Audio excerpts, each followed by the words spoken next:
Assalamualaikum warahmatullahi wabarakatuh. Bismillahirrahmanirrahim. Innal hamdalillah nahmaduhu wa nasta'inuhu wa nastaghfiruh wa na'udzu billahi min shururi anfusina wa sayyiati a'malina. Man yahdihillahu fala mudilla lahu wa man yudlil fala hadiya lahu. Wa asyhadu an la ilaha illallah wahdahu la syarika lahu wa asyhadu anna Muhammadan 'abduhu wa rasuluh. Ya ayyuhalladzina amanu taqullaha haqqa tuqatih wa la tamutunna illa wa antum muslimun. Ya ayyuhan nasu taqu rabbakumul ladzi khalaqakum min nafsin wahidah wa khalaqa minha zawjaha wa batha minhuma rijalan katsiran wa nisaa'a wattaqullaha alladzi tasaaluna bihi wal arham innallaha kana 'alaikum raqiba. Ya ayyuhalladzina amanu taqullaha wa qulu qawlan sadida yuslih lakum a'malakum wa yaghfir lakum dhunubakum wa man yuti'illaha wa rasulahu faqad faza fawzan 'azima. Amma ba'd, fa inna asdaqal hadits kitabullah wa ahsanul hadi hadi Muhammadin sallallahu alaihi wa ala alihi wasallam wa syarrul umuri muhdatsatuha wa kullu muhdatsatin bid'ah wa kullu bid'atin dhalalah wa kullu dhalalatin finnar. Alhamdulillah, kita bersyukur pada Allah Subhanahu wa taala pada hari ini Sabtu pagi menjelang siang 6 Jumadil Awal 1440 Hijriah, kita dimudahkan oleh Allah Subhanahu wa taala untuk kembali duduk bersama di dalam kajian rutin pembahasan kitab Al-Kabair, dosa-dosa besar, yang ditulis oleh Imam Az-Zahabi rahimahullahu taala. Salawat dan salam semoga selalu Allah berikan kepada Nabi kita Muhammad sallallahu alaihi wa ala alihi wasallam, pada keluarga beliau, para sahabat, serta orang-orang yang mengikuti beliau sampai hari kiamat kelak. Dengan nama-nama Allah yang husna dan sifat-sifat yang ulia, kita berdoa, Allahumma inna nas'aluka ilman nafi'an wa rizqan tayyiban wa amalan mutaqabbala. Wahai Allah, sesungguhnya kami mohon kepada Engkau ilmu yang bermanfaat, rezeki yang baik, dan amal yang diterima. Allahumma amin. Ahibati hafizakumullah, saudara-saudari yang saya cintai karena Allah, semoga Allah Subhanahu wa taala senantiasa selalu menjaga kita. Masih kita membicarakan Al-Kabiratus Tsaminah, dosa besar yang ke-8, yaitu uququl walidain, mendurhakai orang tua. Dan sebelumnya saya berharap kita melaksanakan adab-adab dalam menuntut ilmu, di antaranya yaitu mendekat kepada yang mengajari ilmu agama, terutama yang di hadapannya, jangan sampai kosong.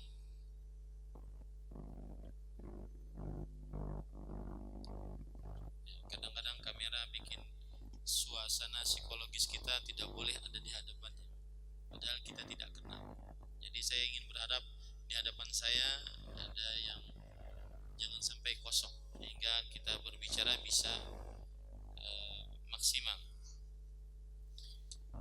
Kita lanjutkan pembacaan kitab Al-Kabair, dosa besar yang ke-8, yaitu mendurhakai orang tua. Pada pertemuan sebelumnya kita sudah sampai kepada halaman 70 di buku terjemahan kita, dan riwayat terakhir yang kita baca yaitu riwayat dari kisah seorang yang menemui sahabat Nabi Uwaimir, yaitu Abu Darda radhiyallahu anhu. Disebutkan di sini, waja'a rajulun ila Abi Darda radhiyallahu anhu faqala, ya Abu Darda, inni tazawwajtu imra'atan wa inna ummi ta'muruni bi talaq seseorang menemui Abu Darda radhiyallahu anhu, kemudian mengadu. Dan di sini terdapat pelajaran kebiasaan orang-orang terdahulu, para tabi'in, para sahabat, apabila terjadi permasalahan maka mereka langsung yang dituju adalah ahli agama. Ini juga menjadikan prinsip hidup bagi kita. Jangan sampai kejadian terlebih dahulu baru berbicara kepada ahli agama. Tetapi kalau ada permasalahan maka yang dituju pertama kali adalah ahli agama. Di sini seseorang menemui Abu Darda radhiyallahu anhu mengadu. Mengadu ini menunjukkan bahwa boleh mengadu sebuah permasalahan untuk mencari solusi kepada seseorang. Adapun sebagian ulama mengatakan mengeluh yang diharamkan adalah mengeluh, meminta sesuatu yang tidak disanggupi oleh manusia. Adapun kalau seandainya mengadu ingin mencari solusi ataupun mencari jawaban atas sebuah permasalahan agama ataupun kehidupan yang dia rasakan berdasarkan Al-Quran dan hadis dan ilmu agama Islam yang benar, maka ini boleh dia bertanya kepada orang yang dianggap mengetahui. Kemudian di sini disebutkan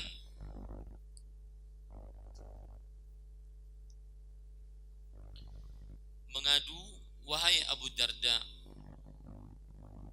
aku telah menikahi seorang wanita, tetapi ibuku menyuruhku untuk menceraikannya.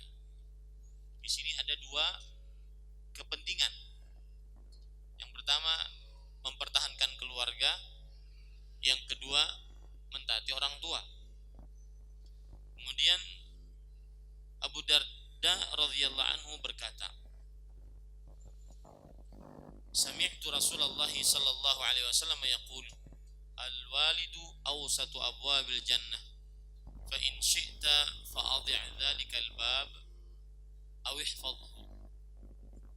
Aku telah mendengar Rasulullah sallallahu alaihi wasallam bersabda, orang tua itu pintu surga yang paling tengah. Jika kamu mau masuk, kamu bisa menghilangkan pintu itu, atau saya ulangi, jika kamu mau, kamu bisa menghilangkan pintu itu atau menjaganya. Maka ahibati hafizakumullah ta'ala, ini hadis diriwayatkan oleh Imam Ibnu Majah, kemudian diriwayatkan oleh Imam Tirmidzi, dan beliau mengatakan hadis ini adalah hadis yang sahih, dan insyaallah hadisnya sahih. Al-walidu awsatu abwabil jannah, orang tua adalah pintu surga yang paling tengah. Di sini maksudnya al-walidu awsatu abwabil jannah, berbakti kepada kedua orang tua menyebabkan seseorang masuk ke dalam surga dari pintunya yang paling tengah. Dan para ulama menjelaskan yang dimaksud dengan pintu surga yang paling tengah adalah a'lah, yaitu pintu yang paling tinggi, wa ajmalah, dan pintu yang paling bagus, yang paling megah. Ya, ini menunjukkan keutamaan berbakti kepada kedua orang tua. Apabila seorang berbakti kepada kedua orang tua, maka berarti dia akan mendapatkan masuk surga dari pintu yang paling tengah, paling mewah, paling megah, paling utama. Ya, pintu yang paling tengah, paling mewah, paling megah, paling utama. Ahibati hafizakumullahu ta'ala. Lihat penjelasan-penjelasan dari para ulama akan hal ini. Yang dimaksud dengan, kata Imam Ibnu Baz rahimahullahu ta'ala, bahwa yang dimaksud dengan awsatu abwabil jannah, pintu surga yang paling tengah, adalah a'laha wa awsatuha wa ajmaluha, paling tinggi, paling megah, paling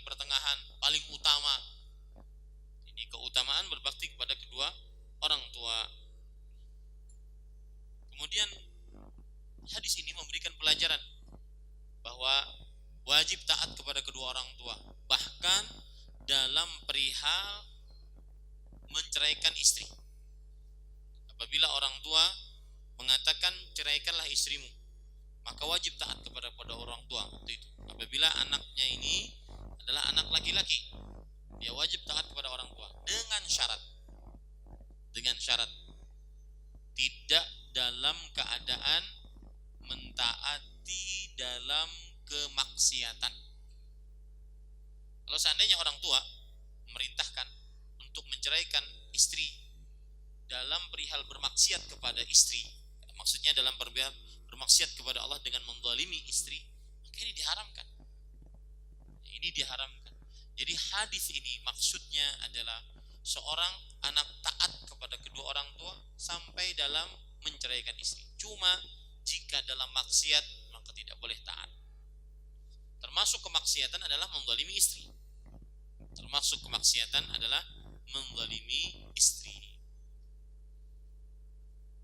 Ini perlu ditekankan baik-baik para ikhwan yang dirahmati oleh Allah Subhanahu wa taala.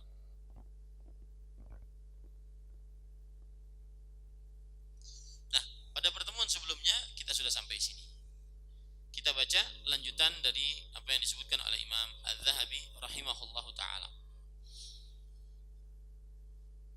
Wa qala sallallahu alaihi wasallam, "Thalathu da'awatin mustajabat, la syakka fihinna, da'watul mazlumi, wa da'watul musafiri, wa da'watul walidi ala waladihi." Nabi Muhammad sallallahu alaihi wasallam bersabda, ada 3 doa yang pasti terkabul.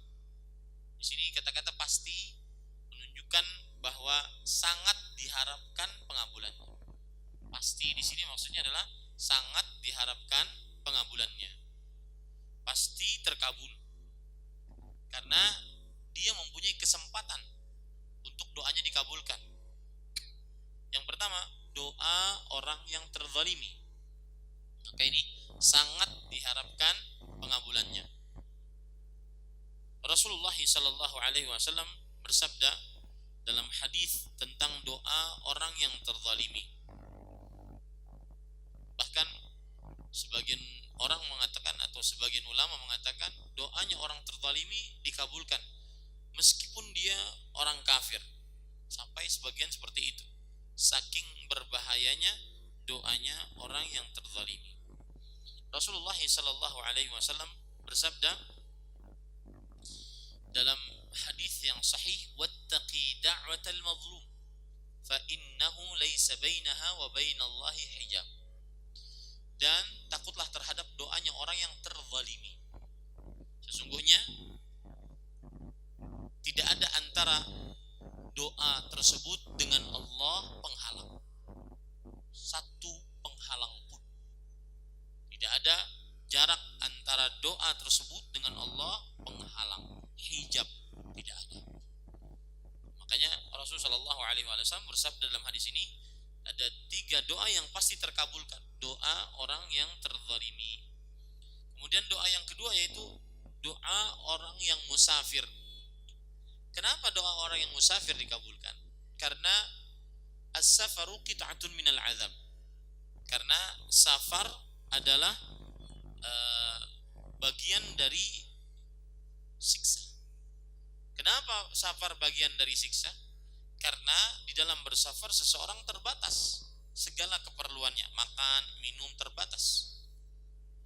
Seseorang terbatas segala keperluannya.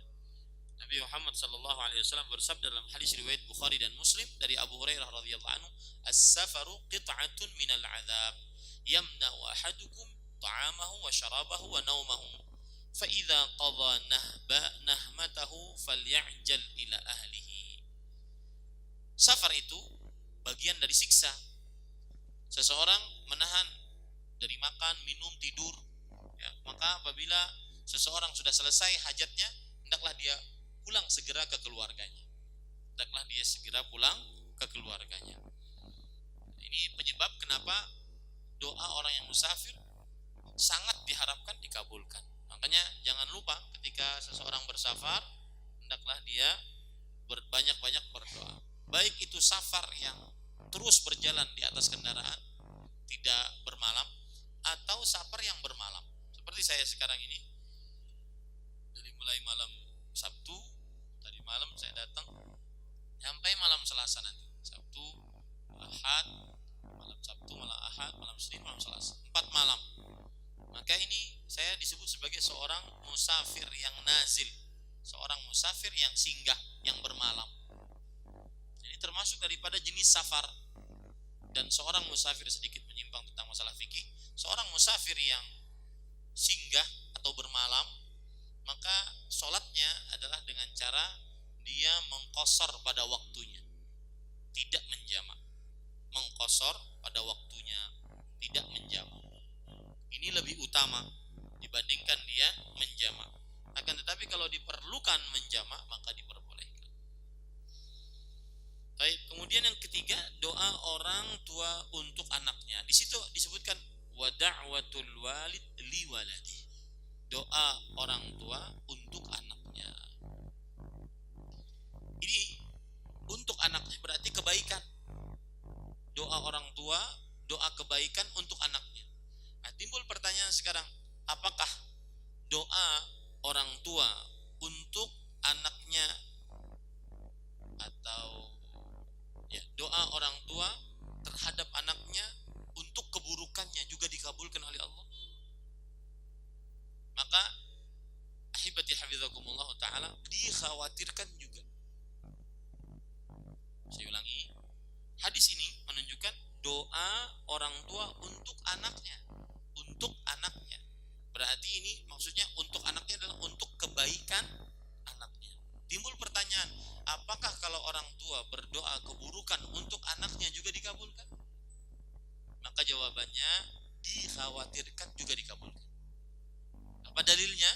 Dalilnya adalah Rasulullah Shallallahu Alaihi Wasallam berdoa, bersabda, la tad'u ala anfusikum wala ala auladikum wala ala amwalikum.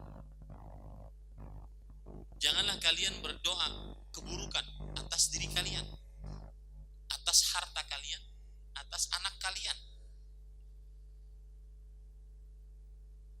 Dikhawatirkan yastajibullahu fiha da'watan.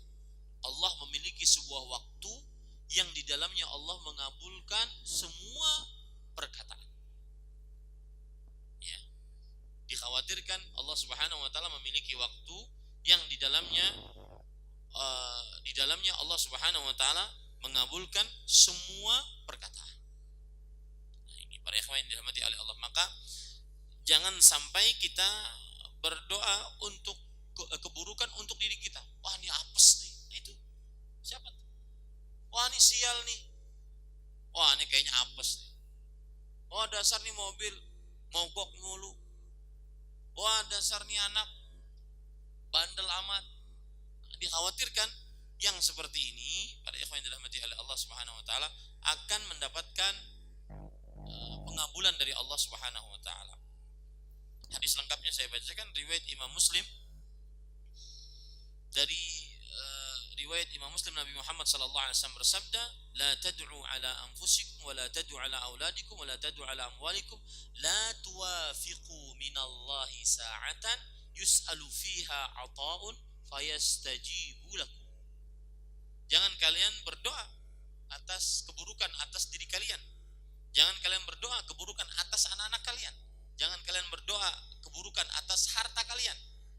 Tidaklah kalian bertepatan sebuah waktu dari Allah di dalamnya dimintai sebuah permintaan, lalu Allah Subhanahu wa taala mengabulkan permintaan kalian. Ini hati-hati. Dalam riwayat yang lain, hadis riwayat Imam Muslim juga, Rasul sallallahu alaihi wasallam bersabda, la tad'u ala anfusikum illa bi khair, fa innal malaikah yu'minuna ala ma taqulun. Jangan kalian berdoa keburukan atas diri kalian kecuali kebaikan. Saya ulangi, jangan kalian berdoa atas diri kalian kecuali kebaikan. Sesungguhnya para malaikat mengamini apa yang kalian ucapkan. Kalian ucapkan.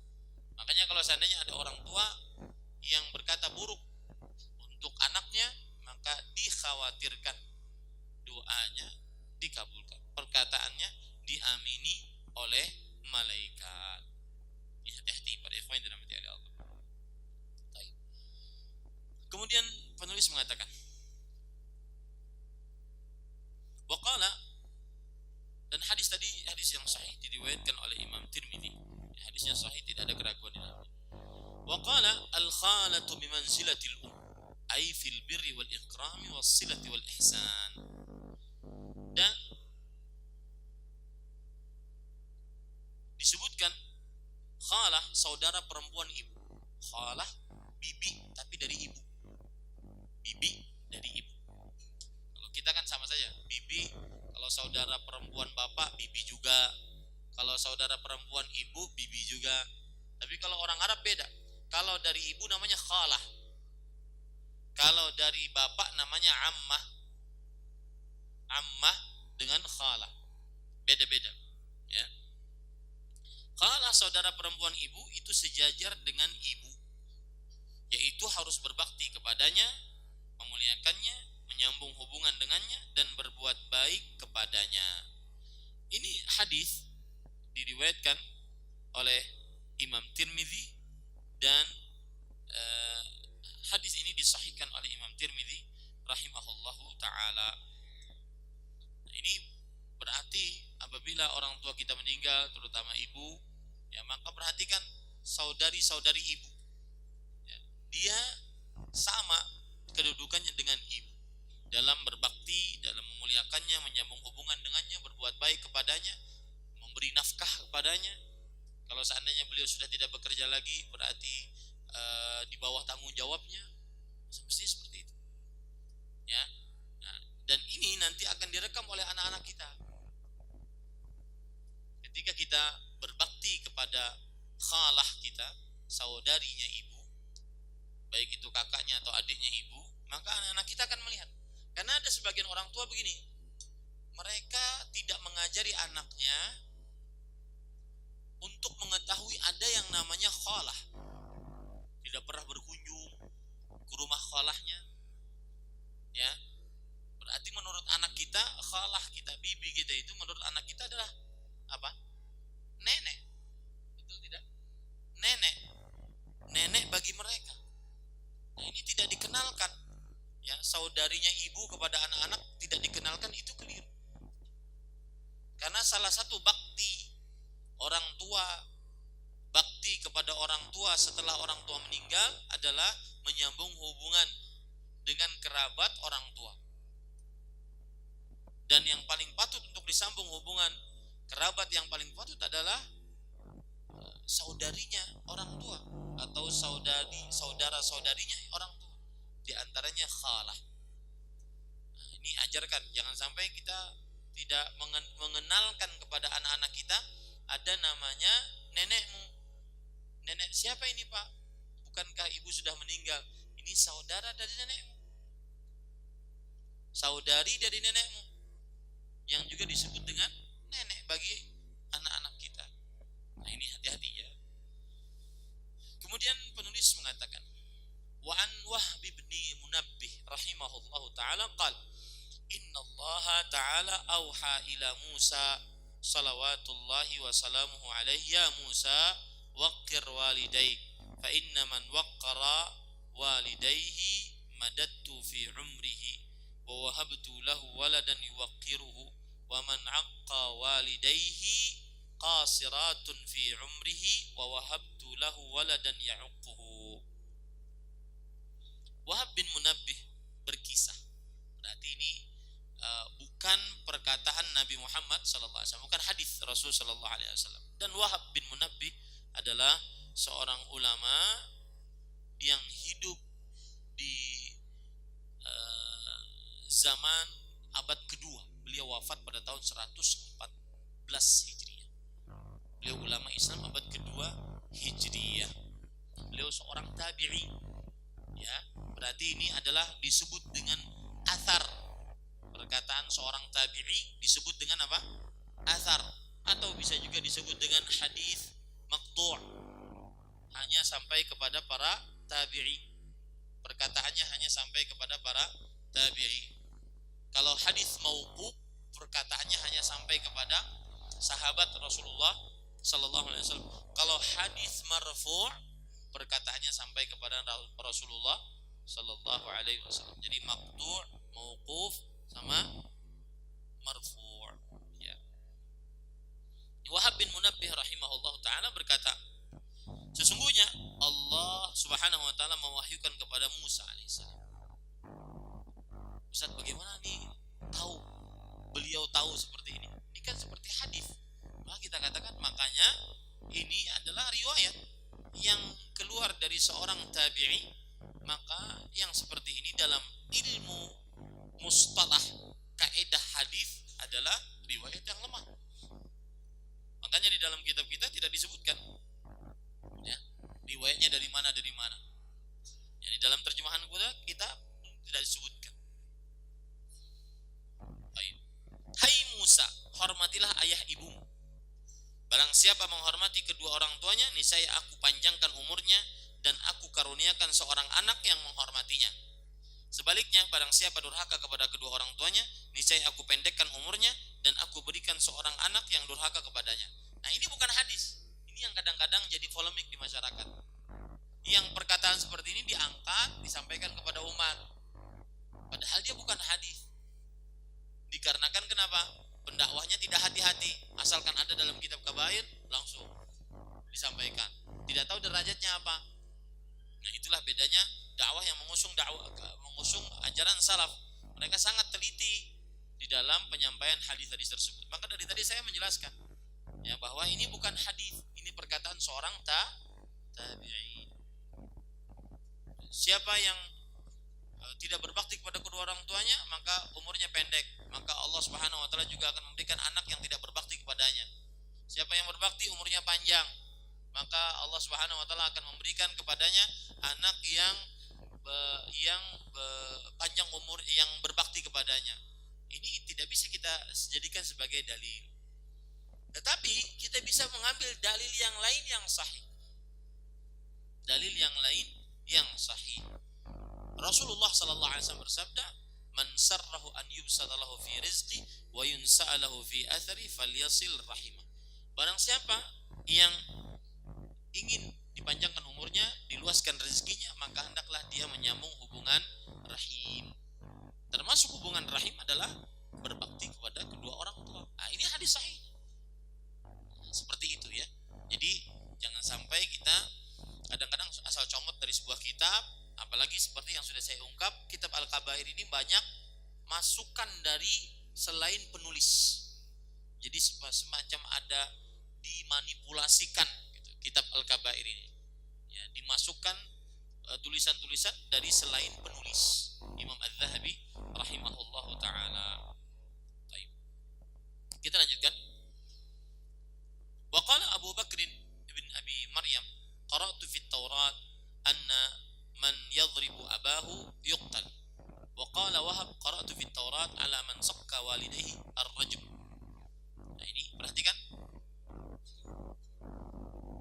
Abu Bakar bin Abi Maryam, jadi juga seorang ulama di zaman keemasan, Abu Bakar bin Abi Maryam berkata, aku pernah membaca dalam kitab Taurat, barang siapa memukul ayahnya, hukumnya dibunuh.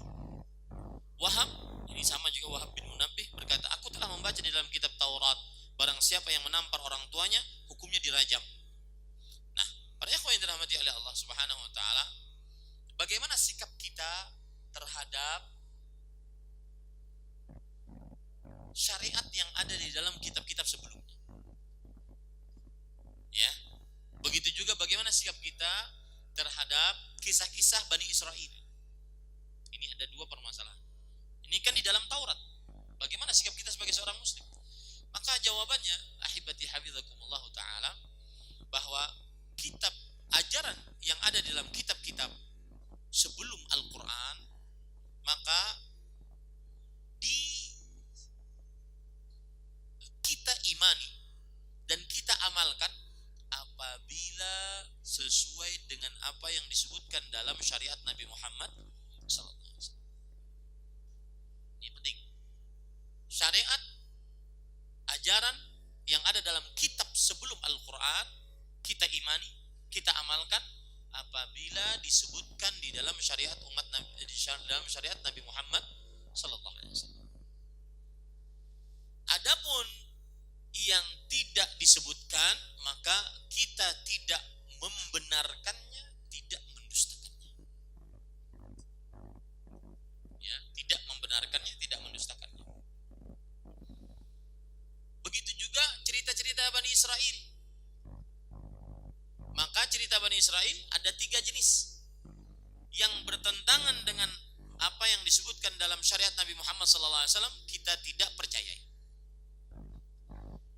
Yang sesuai dengan apa yang disebutkan dalam syariat Nabi Muhammad SAW, kita percayai. Yang tidak disebutkan di dalam syariat Nabi Muhammad SAW, maka kita biarkan, tidak kita percayai, tidak kita dustakan.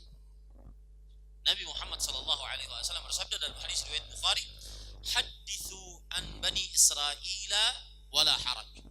Ceritakan tentang Bani Israel dan tidak ada dosa bagimu.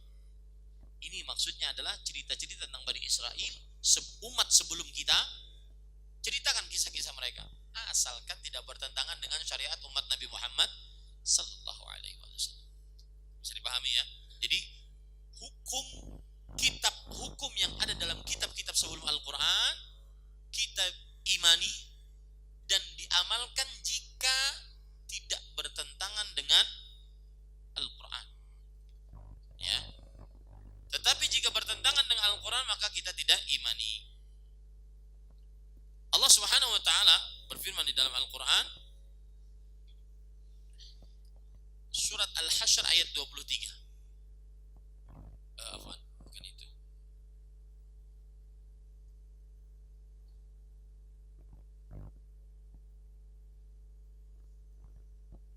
Ada ayat yang menunjukkan bahwa Al-Quran adalah penyempurna dari apa yang disebutkan di dalam kitab-kitab sebelumnya.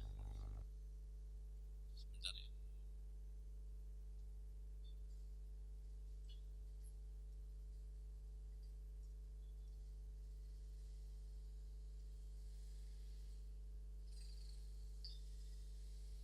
ya. Allah Subhanahu wa taala berfirman di dalam surat Fatir ayat 31, wa anzal walladzi auhayna ilaika minal kitab wal haqqu musaddiqan lima baina yadayhi. Dan apa yang telah kami wahyukan kepadamu wahai Muhammad sallallahu alaihi wasallam berupa Al-Qur'an, itulah yang benar dan membenarkan kitab-kitab sebelumnya. Ya, sifat Al-Qur'an adalah musaddiq, membenarkan kitab-kitab sebelumnya, dan sifat Al-Qur'an adalah muhaimin, ya, menyempurnakan kitab-kitab sebelumnya. Maka apabila ada ajaran di kitab-kitab sebelumnya yang tidak sesuai dengan Al-Quran, maka pada saat itu kita mengimani apa yang ada dalam Al-Quran, termasuk di dalamnya ini. Lalu Ustaz, kenapa para ulama menjelaskan ini? Agar mengambil sebuah pelajaran bahwa berbakti kepada kedua orang tua itu bukan hanya ajaran yang ditekankan di tengah ajaran Nabi Muhammad SAW, tetapi di dalam kitab Taurat pun bahkan lebih berat. Siapa yang menampar orang tuanya dirajam sampai mati. Siapa yang memukul ayahnya dibunuh. Subhanallah. Ini lebih berat. Ya, makanya ahibati hafizakumullah, kalau ditanya kenapa para ulama menyebutkan ini dalam kitab Taurat, apakah tidak mencukupkan dengan Al-Quran? Kita katakan ini hanya sebatas ingin memberitahu kepada umat bahwa berbakti kepada kedua orang tua sangat ditekankan sampai di umat-umat terdahulu, dan durhaka kepada kedua orang tua sangat dicela juga di tengah umat-umat terdahulu. Ya. Baik. Kita lanjutkan. Kemudian penulis mengatakan, wa an Amr bin Murrah al-Juhani, wa an Amr bin Murrah al-Juhani qala ja'a rajulun ila Rasulillah sallallahu alaihi wasallam faqala ya Rasulullah ara'aita idza sallaitu as-salawatil khams wa sumtu ramadhana wa addaitu az-zakata wa hajjtu al-bait famadha li faqala Rasulullah sallallahu alaihi wasallam man fa'ala dhalika kana ma'an nabiyyin was-siddiqin wasyuhada was-salihin illa an ya'uqqa walidayhi. Yang artinya Umar bin Al-Juhani rahimahullahu taala meriwayatkan seorang menghadap kepada Rasulullah sallallahu alaihi wasallam. Seorang di sini berarti siapa? Yang menghadap kepada Rasulullah berarti siapa? Sahabat. Ustaz, tidak diketahui namanya, apakah tidak bermasalah dalam ilmu hadis? Tidak masalah. Kenapa? Karena sahabat tidak perlu pengetahuan. Yang penting kalau dia hidup di zaman Rasulullah SAW berarti dia sahabat. Ya, seorang menemui Rasulullah SAW itu berarti tidak lain dia adalah siapa? Sahabat Rasulullah SAW. Jadi kalau disebutkan misalkan gini, ada seorang tabi'i, misalkan Nafi' bercerita bahwa ada seseorang menemui Rasulullah SAW. Nafi' ini seorang tabi'i. Ada seseorang menemui Rasulullah SAW dan bertanya. Maka ini tidak mengapa, hadis seperti ini tidak mengapa. Meskipun tidak disebutkan namanya, nama sahabat tersebut siapa tidak disebutkan. Karena kenapa? Karena sahabat sudah memiliki kedudukan tersendiri di dalam ilmu hadis. Ya, karena mereka lah perantara antara umat Islam dengan Rasulullah Sallallahu Alaihi Wasallam. Makanya tidak mengapa di sini seorang menghadap kepada Rasulullah Sallallahu Alaihi Wasallam. Seorang di sini berarti para sahabat Rasulullah Sallallahu Alaihi Wasallam dan bertanya, wahai Rasulullah, apa pendapatmu jika aku telah mengerjakan sholat 5 waktu, berpuasa pada bulan Ramadan, membayar zakat, berhaji ke Baitullah? Anda lihat di sini pertanyaannya cuma rukun Islam yang 4: sholat, puasa, haji, berzakat. Berzakat, haji. Berarti tidak mengerjakan amal-amal sunnah. Bagaimana wahai Rasulullah kalau orang cuma mengerjakan 4 perkara ini dalam hidupnya? Apa yang dijanjikan untukku? Maka Rasulullah Shallallahu Alaihi Wasallam menjawab, barang siapa menunaikan semuanya itu, ia akan bersama para nabi, para siddiqin, para syuhada, dan para salihin. Ini menunjukkan keutamaan mengamalkan amalan-amalan wajib. Maka jangan terbalik kita. Amalan wajib lebih diutamakan dibandingkan amalan sunnah. Karena ada sebagian orang lupa amalan wajibnya, tetapi yang sunnah-sunnah dia sangat perhatian. Ini keliru. Ya, saya sering mengatakan di dalam agama Islam ada namanya konsep skala prioritas. Al-bad'u bil ahammi fal muhim. Mendahulukan yang paling penting sebelum yang penting. Di dalam ibadah, mendahulukan yang penting sebelum yang paling penting sebelum yang penting. Salat wajib didahulukan dibandingkan salat sunnah. Saya beri contoh. Seorang disyariatkan untuk salat sunnah di rumah, lebih utamanya di rumah. Tetapi dia sudah mencoba beberapa kali salat sunnah di rumah, dia selalu ketinggalan takbiratul ihram di masjid. Maka pada saat itu yang lebih didahulukan mana? Mengejar salat sunnah di rumah atau mengejar salat takbiratul ihram imam di masjid? Takbiratul ihram imam di masjid. Kenapa? Karena salat wajib lebih didahulukan dibandingkan salat sunnah. Bulan Ramadan biasanya ada orang kadang-kadang nyari-nyari masjid, ya, nyari-nyari masjid, mencari imam yang bagus suaranya. Dia sholat di situ, sedangkan masjid tersebut jauh dari rumahnya. Sedangkan di samping masjidnya, di samping rumahnya atau dekat rumahnya ada masjid. Nah, kadang-kadang dia merelakan untuk pergi dari rumahnya jauh ke masjid yang jauh agar mendapatkan suara imam yang bagus. Tetapi ketinggalan sholat isya, yang dapat cuma sholat tarawih. Ini keliru. Karena semestinya dia mendahulukan yang wajib dibandingkan yang sunnah. Dalam puasa juga begitu. Ya. Dalam haji, umroh juga begitu. Dalam zakat, bersedekah juga begitu. Mengeluarkan zakat kepada orang-orang yang berhak untuk diberikan harta zakat. Dan apabila harta zakat tersebut diberikan pada karib kerabat, ya, yang bukan di bawah tanggung jawab kita, maka itu lebih baik daripada diberikan kepada mustahik zakat yang bukan karib kerabat. Paham maksud saya? Saya beri contoh. Saya orang yang ingin mengeluarkan zakat. Zakat itu berarti harta yang wajib dikeluarkan. Maka saya mencari keluarga saya yang bukan di bawah tanggung jawab saya. Yang di bawah tanggung jawab saya kan istri, anak, adik perempuan kalau seandainya dia belum bekerja dan belum menikah, orang tua, ya. Ini yang di bawah tanggung jawab saya. Sedangkan yang lain-lain dari keluarga saya zakat misalkan, ya, karena dia miskin, karena dia fakir, karena dia banyak hutang misalkan. Nah, ini lebih berhak untuk diberikan harta zakatnya. Kenapa? Karena dia berarti mengumpulkan dua hal. Yang pertama, menyambung hubungan rahim, yang kedua yaitu bersedekah. Itu namanya skala prioritas. Ya, skala prioritas. Maka perhatikan di sini, orang tersebut mengatakan saya cuma sholat 5 waktu, puasa bulan Ramadan, kemudian berhaji, kemudian membayar zakat. Apa yang aku dapat? Kata Rasulullah SAW, jika kamu mengerjakan akan hal itu, niscaya engkau akan bersama para nabi. Apa yang dimaksud bersama? Maksudnya adalah dia ada beberapa tafsiran di sini. Bersama para nabi, dia akan dikumpulkan dengan para nabi alaihi wassalatu wassalam.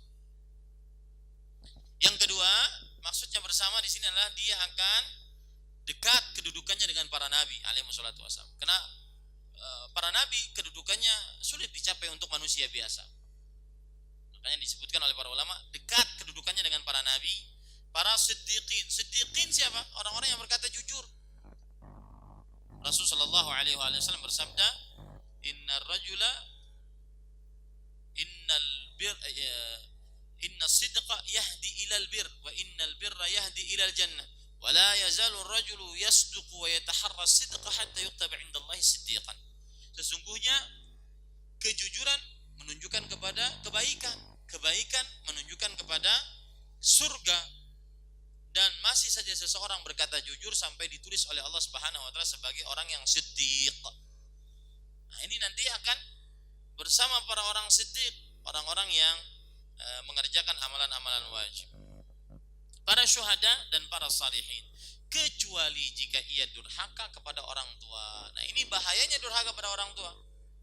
Ya, ganjaran pahala yang begitu besar akan batal apabila dia durhaka kepada kedua orang tua. Hadis ini diriwayatkan oleh Imam Ahmad, Imam At-Tabarani, dan hadisnya sahih.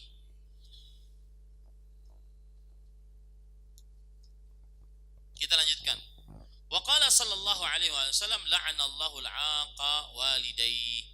Nabi Muhammad sallallahu alaihi wasallam juga bersabda, Allah melaknat orang yang mendurhakai kedua orang tuanya. Ya, mendurhakai kedua orang tuanya. Ini hadisnya hasan, dan yang dimaksud Allah melaknat adalah Allah mengusir orang tersebut dari rahmatnya. Allah menjauhkan orang tersebut dari rahmatnya. Karena seorang tabi'i Abul Aliyah berkata, al-la'nu al-tardu wal-ib'ad min rahmatillah. Dijauhkan dan diusir dari rahmat Allah Subhanahu wa ta'ala. Dan ini dosa besar, menunjukkan dosa besar. Kenapa? Karena di awal sudah kita sebutkan, semua dosa yang diancam dengan laknat Allah, dengan murka Allah, dengan siksa Allah, ya, dan dengan nerakanya Allah, maka dia adalah dosa besar. Kemudian penulis rahimahullah taala berkata, "Waja'a an Rasulillah sallallahu alaihi wasallam qala, ra'aitu lailata usriya bi aqwaman fin nar mu'allaqina fi judhu'in min nar. Faqultu ya Jibril man haula? Qala alladhina yashtumuna aba'ahum wa ummahatahum fid dunya." Yang artinya,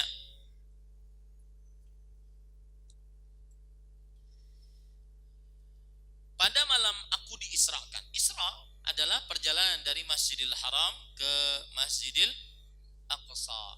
Dan padahal Nabi Muhammad SAW pada malam itu tidak di Masjidil Haram yang ada Ka'bahnya, tetapi di rumahnya Ummu Hani.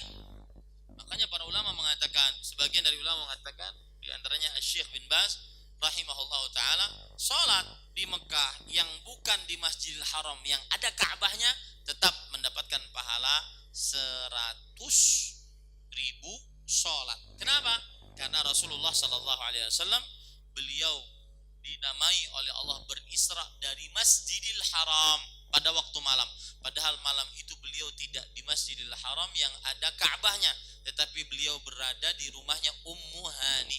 Dan Ummu Hani rumahnya di luar dari Masjidil Haram yang ada Ka'bahnya.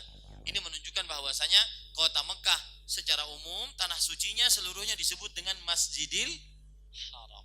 Ini menunjukkan berarti siapa yang sholat di dalam kota Mekah kemudian dia masih di dalam tanah suci, maka dia tetap mendapatkan 100.000 sholat. Termasuk di dalamnya sholat di hotel, termasuk di dalamnya sholat sunnah di hotel. Dia tetap mendapatkan pahala 100.000 sholat. Dan ini saya lebih condong kepada pendapat ini. Wallahu a'lam. Pada malam aku diisrakan, aku melihat kaum-kaum yang digantung di atas pepohonan dari api. Subhanallah. Digantung pohonnya dari api. Bisa membayangkan pohon dari api. Begitulah neraka dan begitulah surga.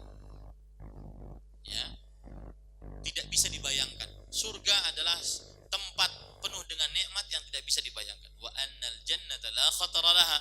Surga adalah tempat penuh nikmat yang tidak pernah bisa dibayangkan. Tidak pernah dilihat oleh satu mata pun, tidak pernah didengar oleh satu telinga pun, tidak pernah terbesit di dalam hati kenikmatannya. Jadi benar-benar kenikmatan yang sempurna dengan segala makna kata sempurna. Makanya rugi orang yang menjual surganya hanya untuk demi kepentingan dunianya yang sesaat. Nah, neraka juga begitu, tempat penuh dengan siksa yang tidak bisa dibayangkan siksanya. Termasuk di dalamnya ini, yaitu pohon dari api. Allahu a'lam bagaimana bentuknya pohon dari api.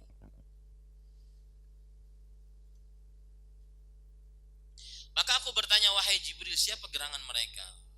Kemudian Nabi Muhammad Jibril alaihissalam menjawab, mereka adalah orang-orang yang mencela bapak-bapak dan ibu-ibu mereka dikala di dunia.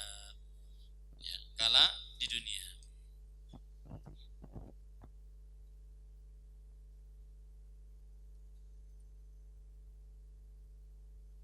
Hadis ini, para ikhwan yang dirahmati oleh Allah Subhanahu wa taala, belum ada dalilnya. Atau belum ada kesahihan tentang. Nah, inilah yang kadang-kadang kita kalau lagi orang-orang yang memperingati acara Isra dan Mi'raj, keluar riwayat-riwayat seperti ini. Dia ambil dari buku juga, cuma belum diteliti apakah riwayatnya sahih atau tidak. Ya, riwayatnya sahih atau tidak. Jadi menurut hadis ini, orang yang durhaka pernah mencaci maki bapak ibunya di dunia, maka dia akan digantung di pohon api. Dia akan digantung di pohon api. Allahu a'lam. Riwayatnya belum kita dapati derajatnya apakah sahih atau tidak. Kita lanjutkan. Waruya annahu man syatama walidayhi yanzilu alaihi fi qabrihi atau yunazzalu alaihi fi qabrihi jamrun min narin bi'adadi kulli qatrin yanzilu minas sama'i ilal ardh. Diriwayatkan. Nah, lihat kata-kata diriwayatkan kalau dalam ilmu hadis itu namanya sighatut tamrid. Sighah tamrid. Sighah tamrid itu adalah redaksi yang pasif. Redaksi yang pasif. Diriwayatkan, diambil, itu namanya redaksi yang pasif. Dan setiap redaksi yang pasif menunjukkan kelemahan. Setiap redaksi yang pasif menunjukkan apa? Kelemahan. Ini hibati hafizakumullah ta'ala. Baik. Diriwayatkan bahwa orang yang mencela kedua orang tuanya di alam kubur nanti dihujani bebatuan sejumlah tetes air yang turun dari langit ke bumi. Dari lafadznya saja kadang-kadang orang sudah merasakan ini lafadznya bukan dari miskatun nubuwah, bukan dari wahyu Allah Subhanahu wa taala, bukan dari mulut Nabi Muhammad sallallahu alaihi wasallam. Siapa yang mencela kedua orang tuanya di alam kubur nanti akan dihujani bebatuan sejumlah tetes air yang turun dari langit ke bumi. Maksudnya sejumlah air hujan. Ya. Tapi sekali lagi juga ini riwayatnya hanya diriwayatkan, belum ada dalil. Ini yang saya sebutkan, riwayat-riwayat dimasukkan dalam kitab Imam Az-Zahabi ini. Padahal Imam Az-Zahabi berlepas diri dari riwayat-riwayat ini. Beliau orang ahli hadis, tidak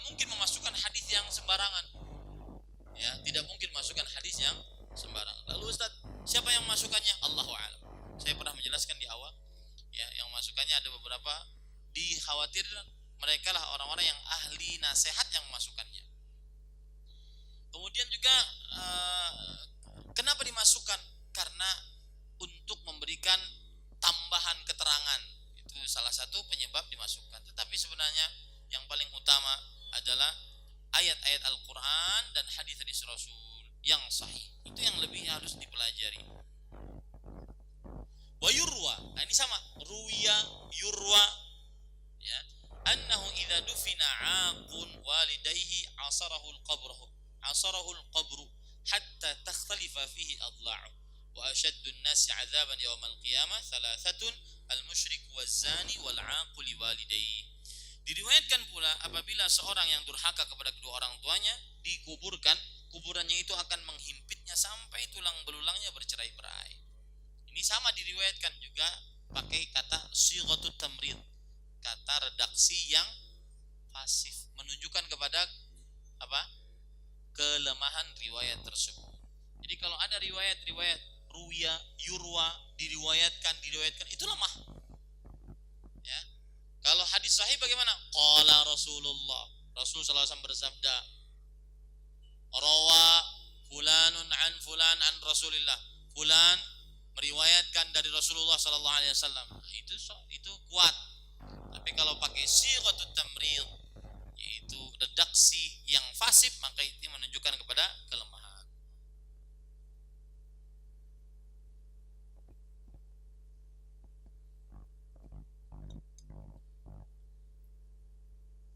Adapun tentang kuburan disempitkan, maka ini ada hadis sahih yang wajib kita percayai, bahwa siapa saja yang dimasukkan ke dalam kubur, maka kuburannya akan disempitkan sesempit-sempitnya. Rasulullah sallallahu alaihi wasallam bersabda, "Lau naja ahadun min dhammatil qabr la naja Sa'ad ibni Mu'adz." Kalau seandainya ada seorang yang selamat dari himpitan kuburan, maka niscaya yang akan selamat adalah Sa'ad bin Mu'adz. Siapa Sa'ad bin Mu'adz? Sa'ad bin Mu'adz adalah pemimpin kaum Ansar.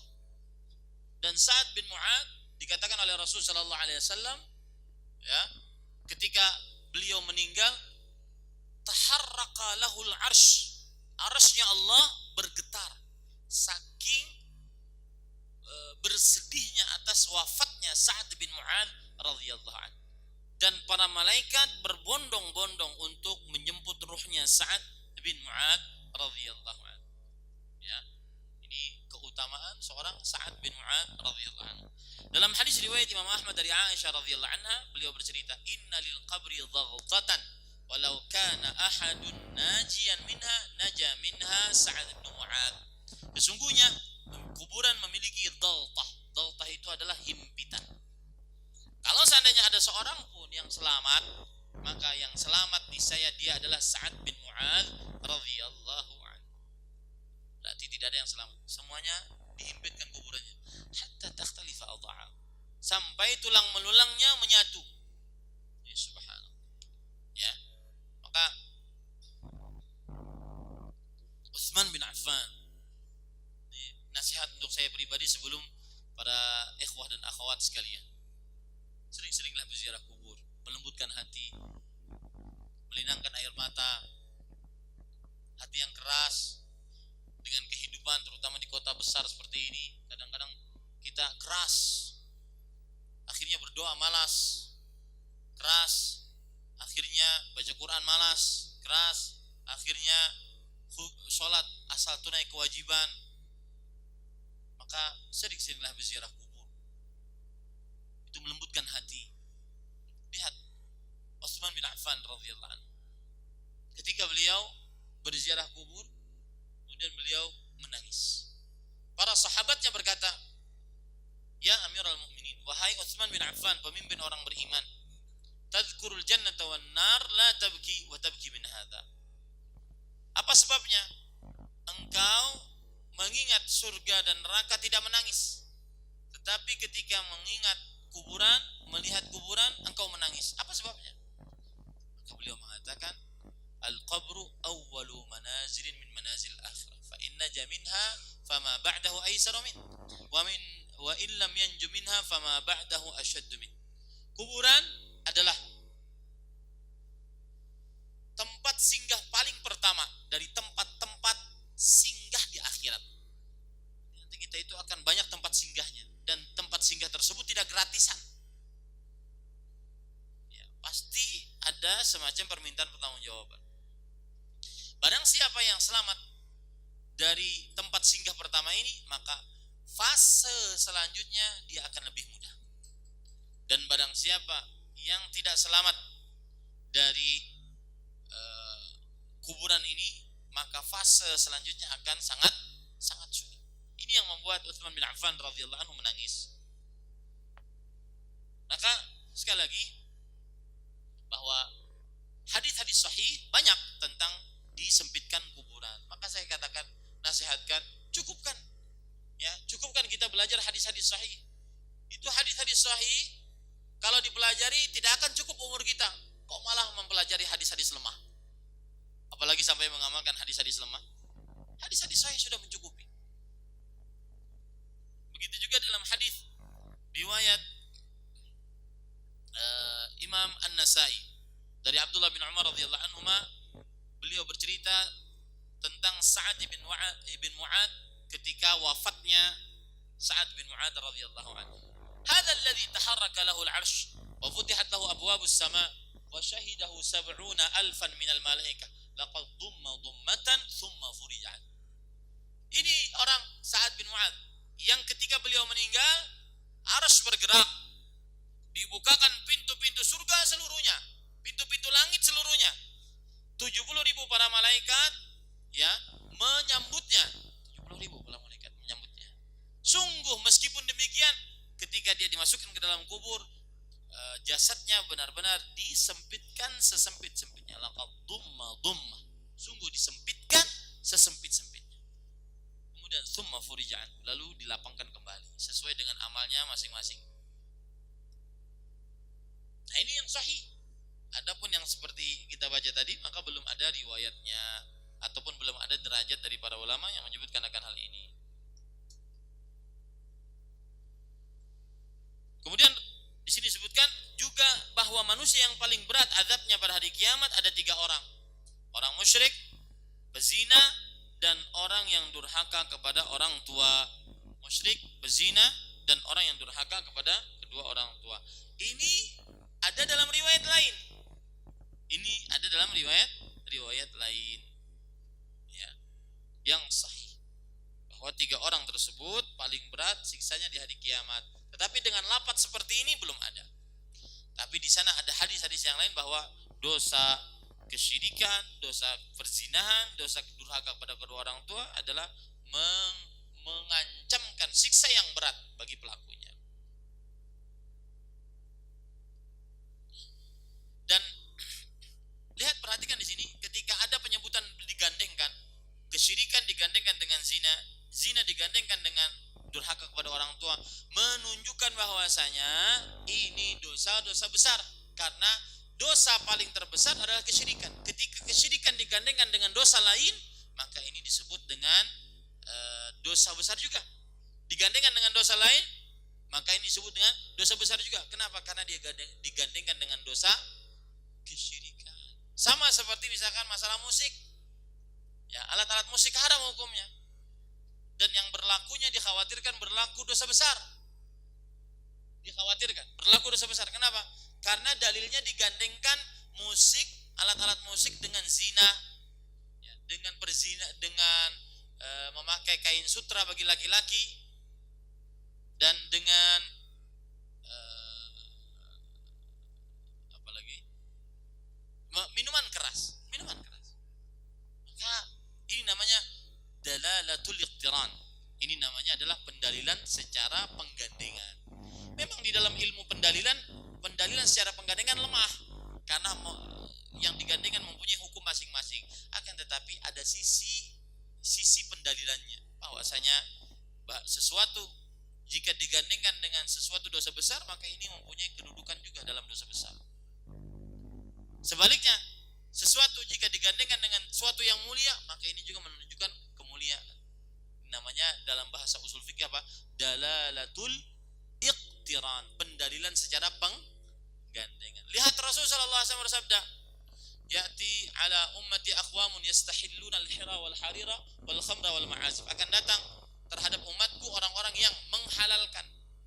Berarti diharamkan oleh Allah. Dia yang menghalalkan al-hira wal harir, perzinahan, sutra bagi laki-laki, dan khamar, itu minuman keras, dan juga alat-alat musik. Lihat di sini, alat musik besar, bahaya, ancaman dosanya. Dikhawatirkan dia dosa besar. Kenapa? Karena digandengkan dengan apa? Khamar, digandengkan dengan zina, digandengkan dengan memakai sutra bagi laki-laki, dan semuanya itu adalah dosa-dosa besar tanpa ada keraguan di dalamnya. Kita lanjutkan. Wa qala Bishrun, ma min rajulin yuqarribu min ummihi haitsu yasma'u kalamaha illa kana afdala min alladhi yadribu bi sayfihi fi sabilillah wan nadharu ilaiha afdalu min kulli syai'. Subhanallah. Bishr berkata, ya, ini siapa Bishr ini para ikhwan yang dirahmati oleh Allah? Bishr, nama asli beliau adalah Bishr Al-Hafi. Bishr nama aslinya Bishr bin Al-Harith bin Abdurrahman bin Atha Al-Hafi. Al-Hafi. Dan beliau adalah ulama Islam abad ketiga Hijriah. Beliau wafat pada tahun 227 Hijriah. Berarti beliau ulama Islam abad ketiga Hijriah, dan beliau berasal dari kota Baghdad di Irak sana.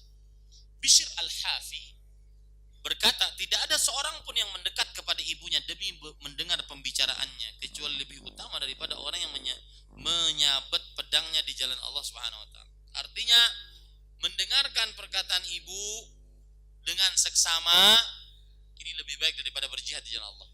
Berbakti kepada kedua orang tua, terutama ibu, lebih baik daripada berjihad di jalan Allah Subhanahu wa taala. Memandangnya lebih utama daripada memandang apapun. Tetapi ini, lihat, ini perkataan siapa? Perkataan ulama, ya, perkataan ulama yang mana beliau dihitung sebagai tabi'ul atba', kalau tidak salah. Bishr Al-Hafi tabi'ul atba', yaitu seorang tabi'in yang mengikuti tabi'in.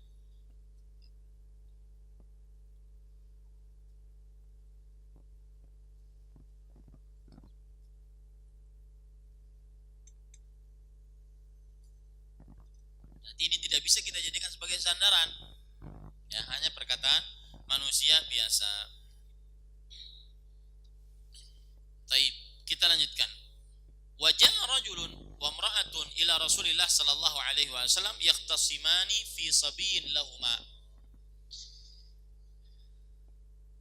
Faqala ar-rajulu ya Rasulullah waladi kharaja min sulbi, wa qalat al-mar'ah ya Rasulullah hamalahu khuffan wa wada'ahu syahwatan wa hamalatu qurhan wa wada'atu qurhan wa arda'atu hawlain kamilan faqada bihi Rasulullah sallallahu alaihi wasallam li ummi.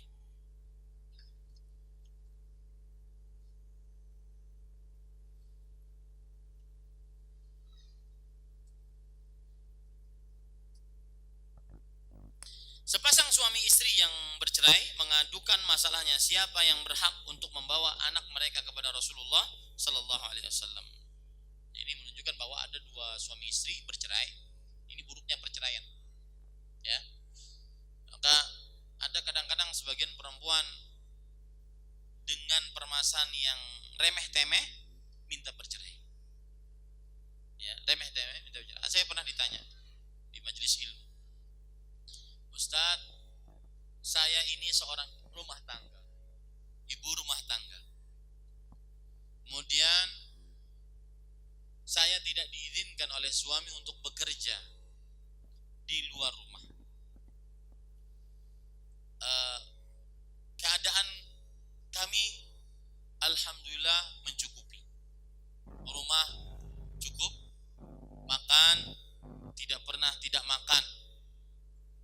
Ya, tetapi suami tidak mengizinkan saya untuk bekerja di luar rumah. Padahal saya bekerja untuk membantunya. Apakah boleh saya minta cerai gara-gara ini?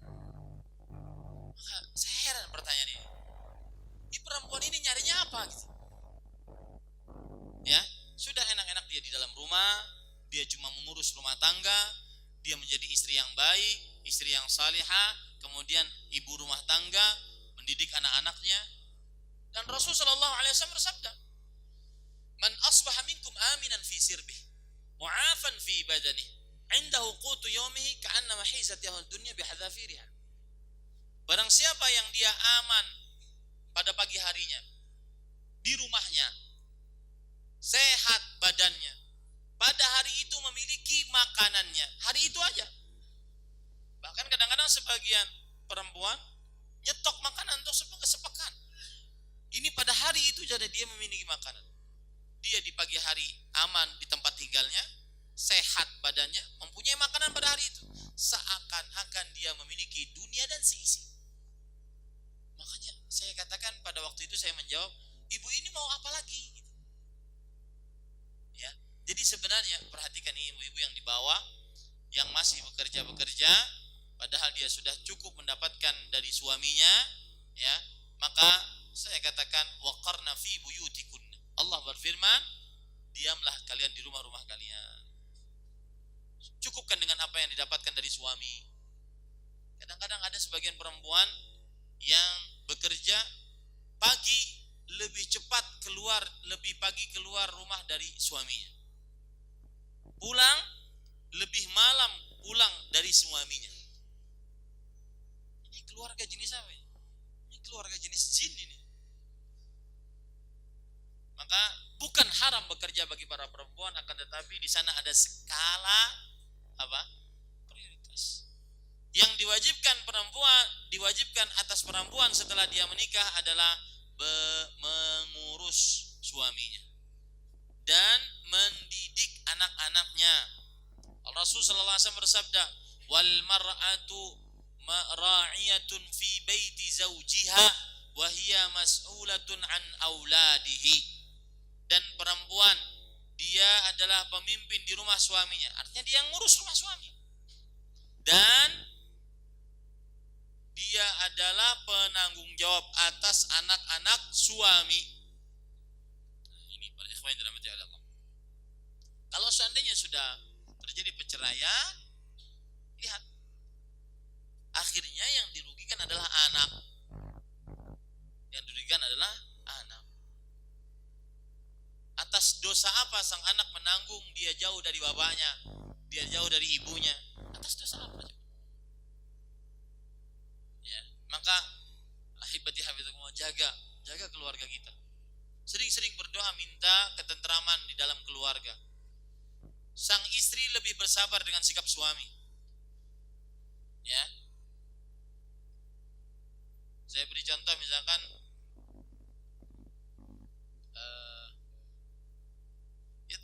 itu contohnya tadi. Ya. Sang istri ingin minta cerai gara-gara tidak dikasih bekerja di luar rumah. Nah, ini. Akhirnya yang rugi adalah anaknya. Yang rugi adalah anaknya. Wahai Rasulullah, ia adalah anakku yang keluar dari tulang sumsumku. Maksudnya, kata sang suami, ini hasil dari sperma saya, dari tulang sulbi saya. Sang istri berkata, wahai Rasulullah, dia telah membawanya ke dalam keadaan ringan dan mengeluarkannya dengan kesenangan. Maksudnya, si suami ketika menggendong anak tersebut senang, ringan. Sedangkan aku, ibunya, membawanya dalam keadaan berat, maksudnya di dalam perut, dan mengeluarkannya dengan susah payah, yaitu ketika melahirkannya. Sebagaimana disebutkan oleh Allah Subhanahu wa taala dalam Al-Qur'an, hamalathu qurhan wa wada'athu qurha. Seorang ibu mengandung dalam keadaan letih, susah, dan melahirkannya dalam keadaan susah. Nah, ini akhirnya apa kata Rasulullah sallallahu alaihi wasallam? Sedangkan aku membawanya dalam keadaan berat, mengeluarkannya dengan susah payah, pun aku menyusuinya genap 2 tahun. Ini tidak dilakukan oleh para bapak. maka Rasulullah SAW memutuskan bahwa anak kecil itu untuk ibunya, anak kecil tersebut untuk ibunya. Dan ini adalah hadis yang hasan.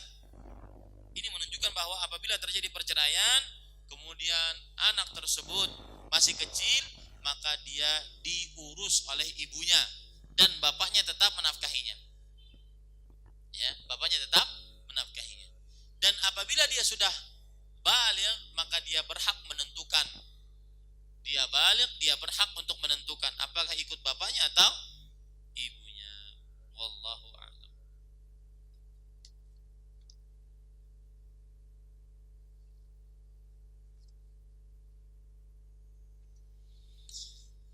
Kita lanjutkan para ikhwan yang dirahmati oleh Allah Subhanahu wa taala, dan saya lanjutkan dengan membacanya langsung saja. Tetapi membacanya ini pun saya malas karena ini kisahnya palsu. Nasihat tentang berbakti kepada kedua orang tua terus sampai akhir, ya. Jadi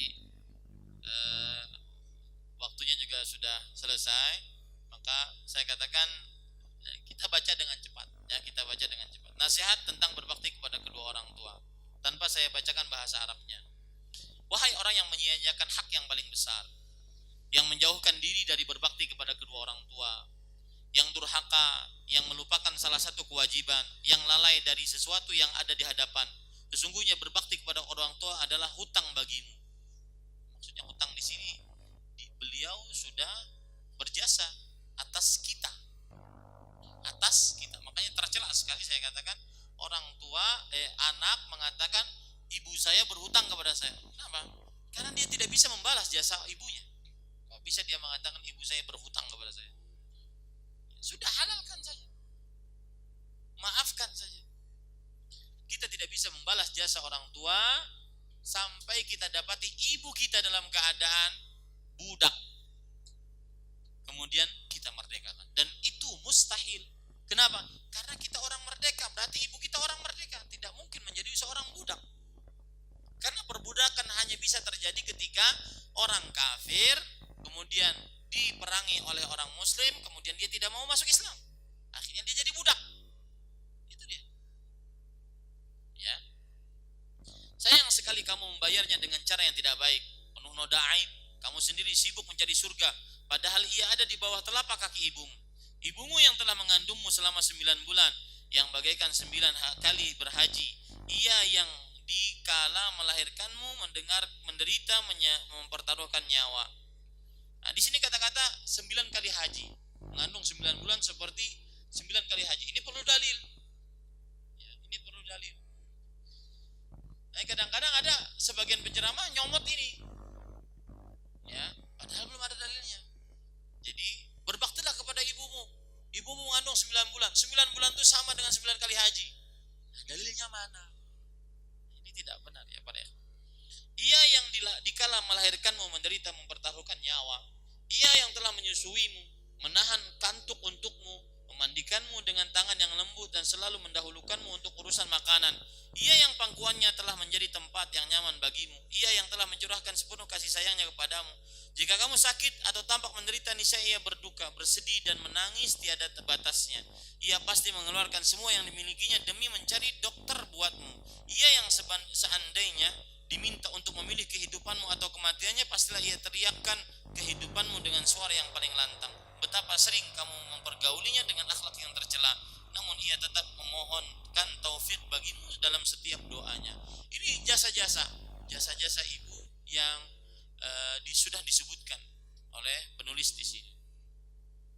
Dan saya ragu ini yang mengucapkan ini Imam Az-Zahabi, saya ragu. Karena seperti yang saya ungkap tadi bahwa ini masukan dari orang lain. Sedangkan Imam Az-Zahabi kebiasaan kitabnya cuma apa? Ayat, hadis begitu. Imam Az-Zahabi rahimahullah. Terus maksudnya selanjutnya, ketika kerentaan menghampirinya dan ia membutuhkanmu, kamu menganggapnya sebagai sesuatu yang paling tidak berharga. Ketika kamu kenyang oleh makanan dan minuman, ia dalam lapar dan dahaga. Kamu selalu mengedepankan keluarga dan anak-anakmu dari berbuat baik kepadanya. Kamu telah melupakan semua upayanya. Urusannya kamu anggap sangat berat, padahal sebaliknya ia sangatlah ringan. Umurnya kamu anggap teramat panjang, padahal sebenarnya pendek. kamu mengisolir dan mengasingkannya, padahal ia tidak mendapatkan penolong selain darimu. Demikian ini pun penolongmu telah melarangmu dari mengucapkan kata yang menyakitkan dan menegurmu dengan teguran yang halus. Di dunia kamu akan mendapati sikap durhaka dari anak-anakmu, dan di akhirat kamu akan mendapati jauh dari Rabbnya. Dia menyerumu, mengingatkanmu, dzalika bima qaddamat yadaka wa anna Allah laysa bidzallamin lil abid. Yang demikian itu adalah disebabkan perbuatan yang dikerjakan oleh kedua tanganmu dahulu. Sesungguhnya Allah sekali-kali bukanlah penganiaya hamba-hambanya.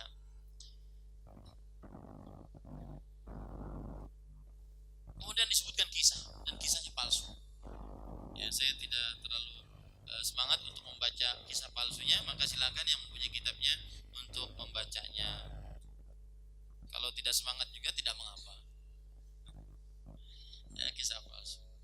Taib, ini kira-kira yang bisa saya sampaikan, dan alhamdulillah pertemuan ini kita menyelesaikan al-kabirah ats-tsaminah, dosa besar yang ke-8, dan kita akan baca nanti dosa besar yang ke-9, hajrul aqarib, memutus hubungan kekerabatan. Allahu a'lam.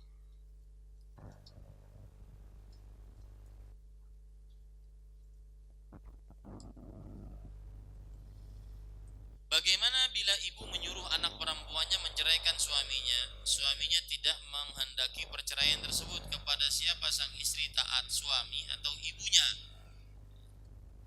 Kalau seandainya perintah sang ibu dari si istri ini ada sebabnya, maka dia taati ibunya. Kalau seandainya perintah sang ibu dari si istri ini sesuai dengan syariat, tidak bertentangan dengan syariat, dia taati perintah ibunya. Dia taati perintah ibunya. Tetapi kalau seandainya tidak ada sebab syar'i, ibu si istri meminta agar istri ini meminta cerai kepada suaminya, maka dia wajib taat kepada suaminya. Jadi dilihat di situ ada sebab syar'i atau tidak. Ada sebab syar'i atau tidak. Kalau tidak ada sebab syar'i, maka tidak boleh meminta cerai. Dikhawatirkan nanti masuk ke dalam hadis Rasul sallallahu alaihi wasallam yang berbunyi, ayyuma imra'ah talabat min zawjiha at-talaqa min ghairi ma ba'sin fa haramun alaihi raihatul jannah. Wanita mana saja yang minta talak tanpa sebab, maka haram atasnya mencium bau surga. Jadi dilihat apakah ada sebab syar'i atau tidak.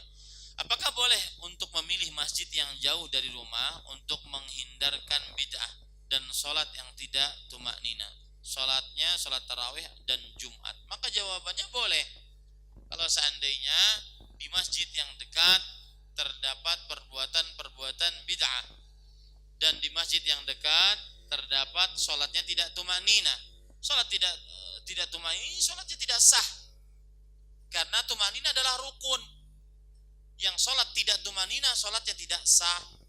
Ya, karena tumanina adalah rukun. Allahu a'lam.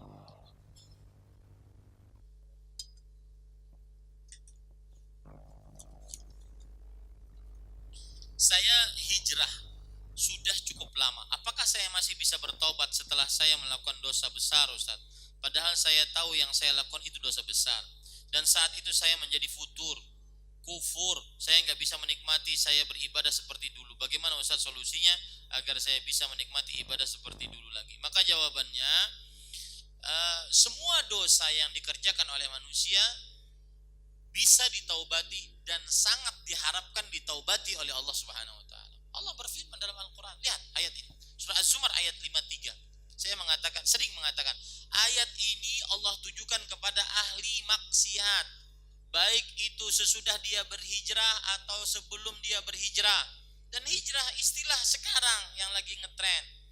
Yang sebenarnya hijrah itu adalah istiqamah di jalan Allah Subhanahu wa taala. Baik setelah dia mengetahui hakikat hidup atau sebelum mengetahui hakikat hidupnya. Ya. Apapun dosa yang dia kerjakan, maka ditaubati. Allah memanggil orang-orang yang berdosa, bukan orang-orang yang tidak berdosa.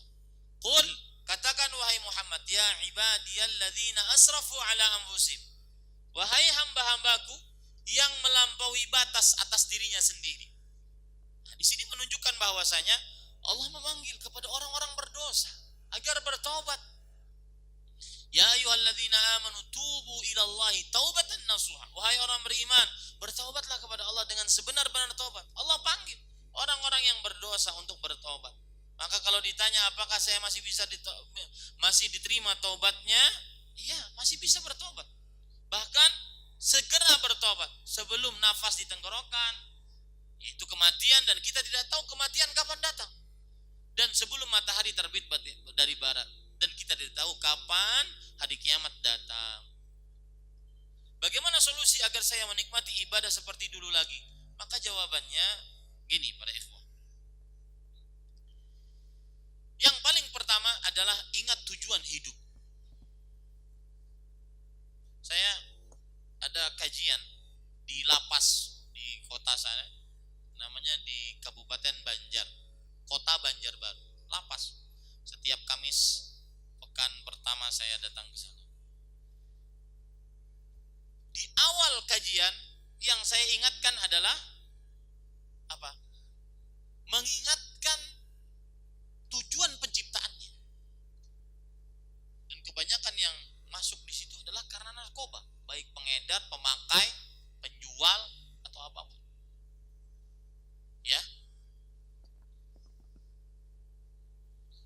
Yang diingatkan kepada orang-orang seperti ini adalah tujuan hidup. Bahwa mereka diciptakan tidak sia-sia oleh Allah Subhanahu wa taala. Ada tujuan. Allah berfirman dalam surah Al-Mu'minun ayat 115. Afa hasibtum annama khalaqnakum abatha?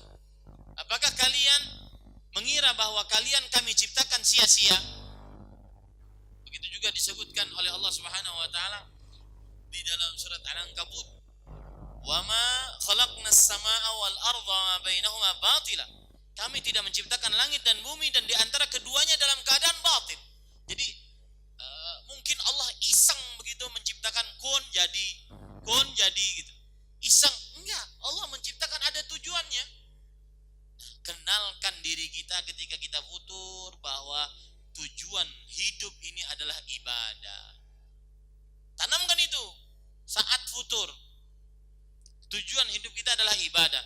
Yang kedua, saat kita futur terlalu sibuk dengan dunia, terlalu meremehkan maksiat, terlalu melalaikan kewajiban, maka saat kita futur ingat baik-baik, semua yang ada pada diri kita yang pernah kita lakukan dan ucapkan akan dimintai pertanggungjawaban. Karena tidak mungkin Allah menciptakan sesuatu tidak ada manfaatnya, mustahil pada hak Allah Subhanahu wa taala. Maka pada satu ingat, ini semua akan dimintai pertanggungjawaban. Dosa besar yang pernah kita kerjakan akan dimintai pertanggungjawaban. Maka pada saat itu kita semakin tahu, semakin lezat lagi untuk beribadah kepada Allah Subhanahu wa taala. Yang kedua, yang ketiga ya adalah berusaha mencari harta yang halal sehingga makan, minum dari harta yang halal. Kenapa? Karena harta yang haram membuat hati ini keras. Kullu lahmin nabata min suhfan naru aula bih. Setiap daging yang tumbuh dari harta yang haram, maka neraka lebih pantas untuknya. Ya, usahakan kita tahu benar ini makan minum ini dari mana harta tersebut, halal atau tidak, sehingga hati kita tetap cerah, tetap terang benderang. Karena Rasulullah SAW bersabda, "Idza adznabal 'abdu," jika seorang hamba berdosa, nukitat fi qalbihi nuqtatun sauda, akan ditorehkan di dalam hatinya noktah hitam. Satu kali dosa, noktah hitam. Dosa, noktah hitam. Fa idza naza'a wastaghfar saqula qalbu. Kalau seandainya dia melepaskan dosa tersebut, beristighfar, maka hatinya akan bening kembali. Fa in zada zidat alaih hatta ta'lu qalbah fadzalika ar-ran. Kalau seandainya dia malah menambah dosanya, maka akan ditambahkan noktah-noktah hitamnya sampai menutupi hatinya. Itulah penutup hati yang membuat akhirnya seseorang susah untuk lezat dalam beribadah, tidak khusyuk saat sholat, tidak bisa mengangkat tangan. Jangankan berdoa, ngangkat tangan untuk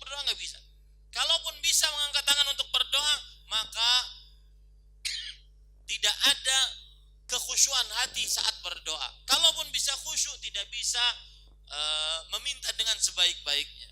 Ini akibat dosa dan maksiat. Nah, ini akibatnya hafizakumullah taala. Maka saya katakan, amalkan hadis Rasul sallallahu alaihi wasallam. Innahu la yughanu ala qalbi fa astaghfirullah. Sesungguhnya kadang hatiku tertutup. Kata Rasul sallallahu alaihi wasallam.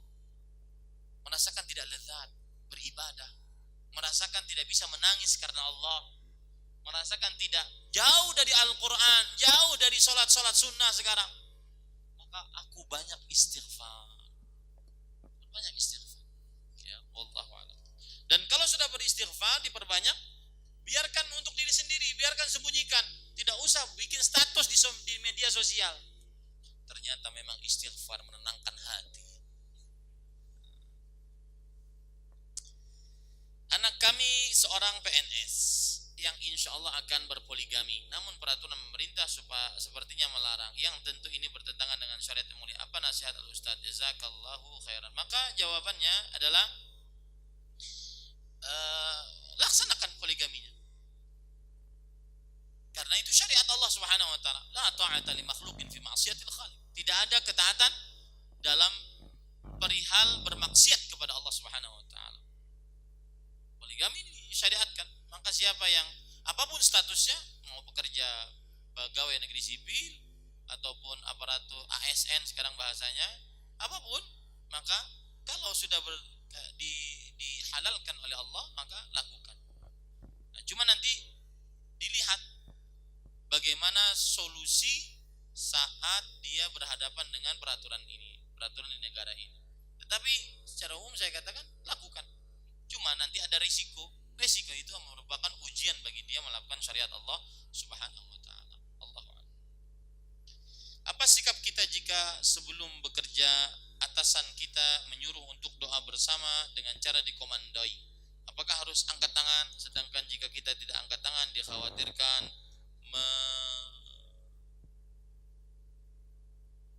menyerupai karyawan yang non muslim. Maka jawabannya, berdoa bersama sebelum bekerja jika dilazimkan, maka ini perlu dalil dan tidak ada dalil. Maka pada saat itu kita tidak perlu untuk mengaminkan, tetapi kita berdoa kepada Allah Subhanahu wa taala di dalam diri kita sendiri, dan tidak ada kelaziman sebelum bekerja harus berdoa bersama. Wallahu a'lam. Istri minta bekerja untuk nafkah kedua orang tuanya. Saya izinkan karena saya sadar akan gaji saya yang hanya UMR. Namun setiap pulang kerja istri saya marah-marah mulu, Ustaz.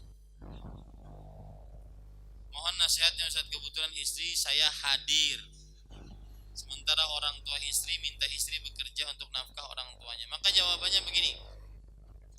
Yang pertama, seorang perempuan jika sudah menikah, dia wajib taat kepada suaminya.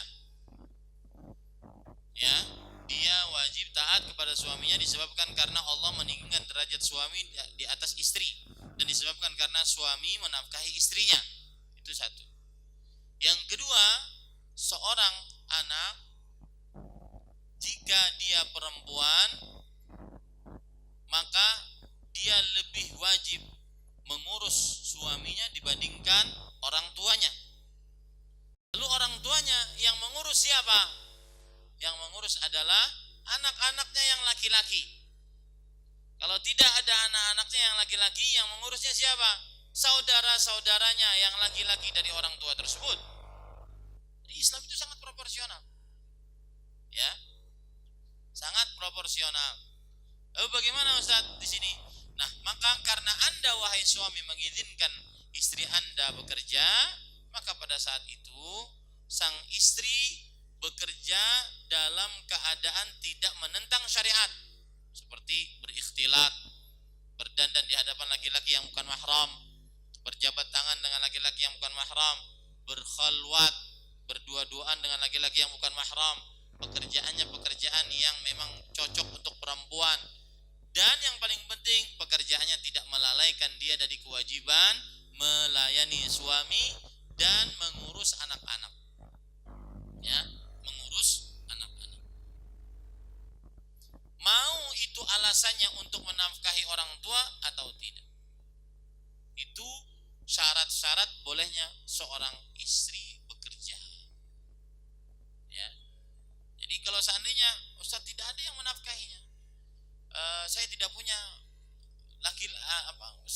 laki-laki, maka kita katakan pada saat itu ya, yang mengurus orang tuanya adalah keluarga dari orang tua tersebut. Suami tidak ada urusan dengan orang tua perempuan.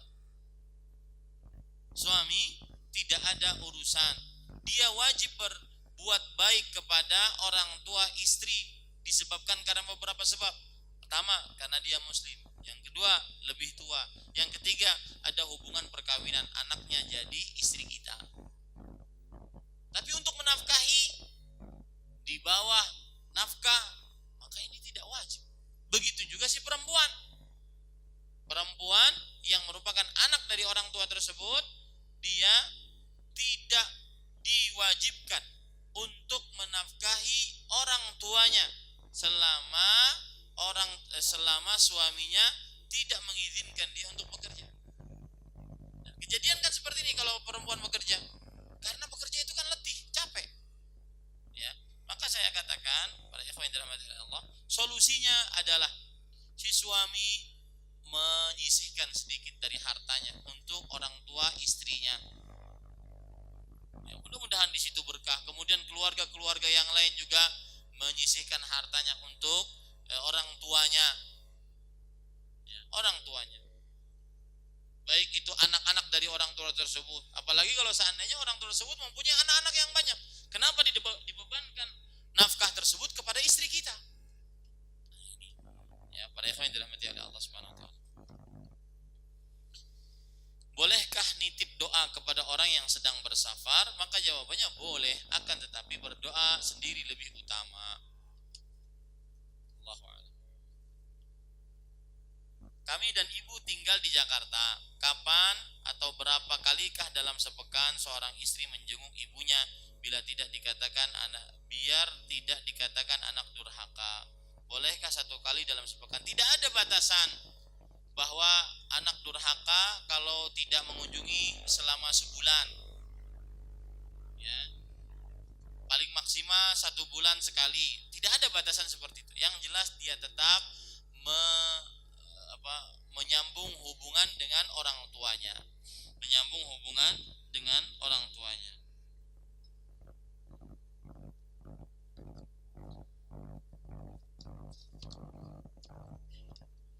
Saya selalu ke masjid lebih awal untuk melaksanakan keutamaan di masjid seperti sholat dan duduk di saf pertama. Namun dengan begitu saya meninggalkan ayah saya yang sudah tua.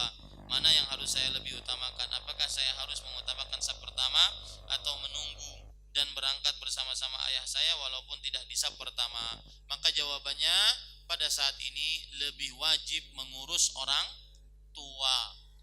Ya, lebih wajib mengurus orang tua meskipun nanti dia tidak di saf pertama. Ya, wallahu a'lam.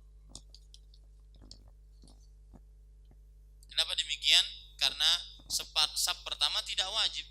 Sedangkan berbakti kepada kedua orang tua hukumnya wajib. Saya seorang akhwat yang belum menikah. Nah, siapa jomblo nih? Saya memiliki ayah yang bekerja serabutan. Saya selalu kasihan dengan beliau, jadi jika beliau meminta uang kepada saya pasti saya beri karena saya sudah bekerja. Namun saya juga dinasihati agar tidak selalu memberi kepada ayah saya oleh keluarga saya yang lain. Maka jawabannya abaikan nasihat tersebut. Ya, abaikan nasihat tersebut. Kasihlah kepada orang tua apa yang kita miliki karena mereka berhak untuk dinafkahi. Dan saya heran kenapa keluarganya memberikan nasihat, masukan, saran kepada si perempuan ini dengan nasihat yang seperti itu. Apakah saya berdosa bila melarang ibu saya menikah lagi? Cuma kalau seandainya dia sudah menikah, maka otomatis termasuk adab seorang istri adalah ketika dia meletakkan uang dimanapun, meskipun itu uang dia semestinya memberitahu kepada suaminya, Rasulullah SAW bersabda, la tantahikul mar'atu syai'an min maliha illa bi'izni zawjiha. Tidak diperbolehkan seorang wanita menghabiskan hartanya kecuali dengan izin suaminya. Wallahu a'lam. Apakah saya berdosa bila melarang ibu saya menikah lagi karena calon suami ibu saya agamanya kurang dan suka meninggalkan sholat. Saya khawatir jika calon suaminya tidak bisa membimbing ibu saya dalam masalah ibadah dan agama. Maka jawabannya tidak berdosa. Kenapa? Karena calon suaminya tidak sholat atau jarang sholat. Tidak pantas perempuan di bawah kepemimpinan laki-laki yang tidak sholat atau jarang sholat. Karena sholat, siapa yang meninggalkannya maka dihukumi sebagai seorang kafir. Rasulullah SAW bersabda, al-ahdu alladhi bainana wa bainahumus salah, faman tarakaha faqad kafar. Perjanjian antara kami dan mereka orang kafir adalah salat. Barang siapa yang meninggalkan salat maka sungguh dia telah kafir. Hadis riwayat Tirmidzi. Dalam hadis yang lain Rasulullah SAW bersabda, bainar rajuli wasyirki wal kufri tarkus salah. Jarak antara seseorang dengan kesyirikan dan kekufuran adalah meninggalkan salat. Kalau sudah ninggalin salat maka tidak ada jarak lagi. Hadis riwayat Imam Muslim. Maka tidak pantas seorang perempuan, ya terutama ibu kita, dan ini termasuk bakti kepada ibu, untuk menikah dengan laki-laki yang tidak sholat atau jarang sholat. Cari laki-laki lain, masih banyak. Di sini terutama banyak. Cukup waktunya karena saya harus ke luar luar agak jauh ini di Pamulang. Ya. Panitianya sudah saya nasihatkan, Bu, nggak cukup waktunya. Cukup Ustaz, cukup. Dan kalau sudah yang minta perempuan itu kadang-kadang dengan tangisan-tangisan, itu yang sulit untuk ditolak. Taib, ala kullin, mudah-mudahan cukup waktunya. Apa yang baiknya dari Allah Subhanahu wa taala, apa yang buruk itu dari saya pribadi, kita cukupkan dengan kafaratul majlis. Subhanakallah bihamdik, asyhadu an la ilaha illa anta astaghfiruka wa atubu ilaik. Wassalamualaikum warahmatullahi wabarakatuh.